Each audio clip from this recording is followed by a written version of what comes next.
अब सीधा रुख करेंगे देश की बड़ी 25 खबरों पर फटाफट अंदाज में। राष्ट्रपति ट्रंप का बड़ा दावा, ईरान में प्रदर्शनकारियों की हत्याएं रुकी, अब कोई फांसी नहीं होगी। कुछ रिपोर्ट्स में किया गया दावा, अगर ईरान में कोई भी फांसी हुई तो अगले 24 घंटे में अमेरिका का ईरान के खिलाफ शुरू होगा मिलिट्री एक्शन। ईरान के सरकारी टीवी चैनल पर राष्ट्रपति ट्रंप को जान से मारने की धमकी दिए जाने की खबर है। धमकी यहां पे पर्शियन भाषा में दी गई है। ट्रंप को दी गई धमकी से पेंसिल्वेनिया में 2024 में ट्रंप पर हुए थे जानलेवा हमले की फुटेज दिखाई गई। संदेश भी लिखा, इस बार गोली निशाने से नहीं चुकेगी।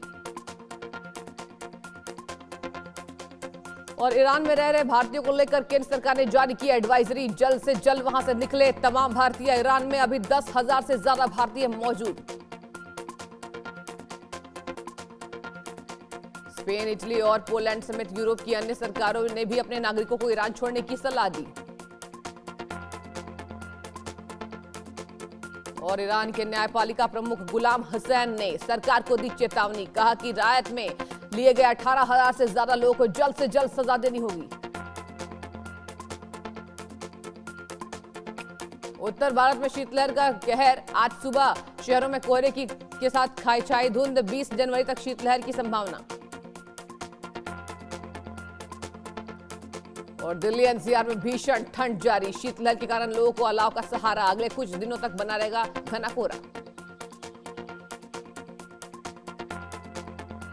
और हरियाणा के करनाल में ठंड और शीतलहर का कहर, घने कोहरे की वजह से विजिबिलिटी काफी कम। हरियाणा के भिवानी में तापमान 3.8 डिग्री तक पहुंचा, कड़ाके की ठंड से बचने के लिए अलाव का सहारा ले रहे लोग। राजस्थान में भी शीतलहर का नया दौर शुरू, राजस्थान के कई शहरों में शून्य से नीचे पहुंचेगा पारा।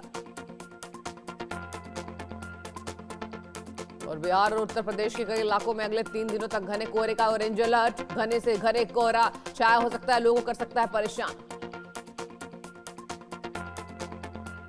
और पश्चिम बंगाल, असम, मेघालय और त्रिपुरा में कोहरे का ऑरेंज अलर्ट, अगले 3 दिनों तक कोल्ड डे की स्थिति बने रहने की संभावना। महाराष्ट्र के धुले में हजारों की संख्या में वोटर कार्ड बरामद हुए, वोटर कार्ड मिलने से प्रशासन में हड़कंप, एमएम नेता ने नगर निगम कमिश्नर को दी जानकारी। महाराष्ट्र के धुले में शिवसेना शिंदे ग्रुप को जिला अध्यक्ष के पर पथराव, यहां पर मनीष के घर पर पथराव हुआ, बीजेपी प्रत्याशी के पति विलास शिंदे का पथराव का आरोप।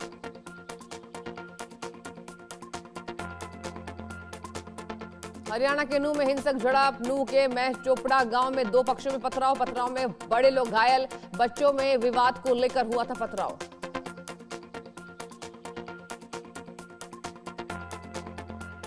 यूपी के सिद्धार्थनगर में रिटायर्ड दरोगा का वीडियो वायरल, सरकारी गाड़ी का खुलेआम इस्तेमाल, पुलिस सेवा नियमावली की उड़ रही धज्जियां। और गुरुग्राम में एमडीएमए सप्लाई रैकेट का भांडाफोड़, थाईलैंड मूल की महिला गिरफ्तार, 5 ग्राम एमडीएमए के साथ सप्लायर महिला अरेस्ट, बिना वैध वीजा रह रही थी आरोपी महिला को 4 दिन की पुलिस रिमांड। हरियाणा के नारनौल में एंटी करप्शन ब्यूरो टीम की कार्रवाई, ट्रेनिंग सेंटर कार्यालय में तैनात कलके को रिश्वत लेते रंगे हाथ पकड़ा। हापुड़ में किसान पर तेंदुआ का हमला, खेत में काम कर रहे किसान पर किया हमला, वन विभाग सूचना के बाद जांच में जुटी।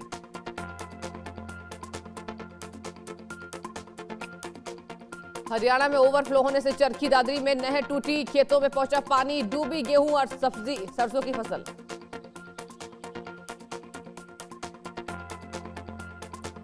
हरियाणा के भिवानी में शराब पीने से बिगड़ी 10 लोगों की तबीयत, एक ही मौत, 5 लोग अस्पताल में भर्ती।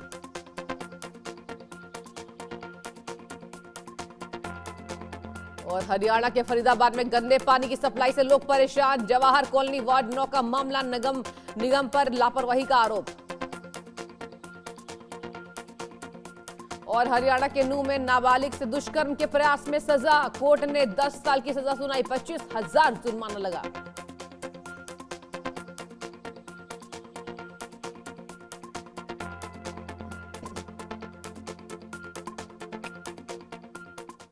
और चलिए बड़ी खबर का रुख करेंगे। उत्तर भारत में कड़ाके की ठंड का कहर, न्यूनतम तापमान सामान्य से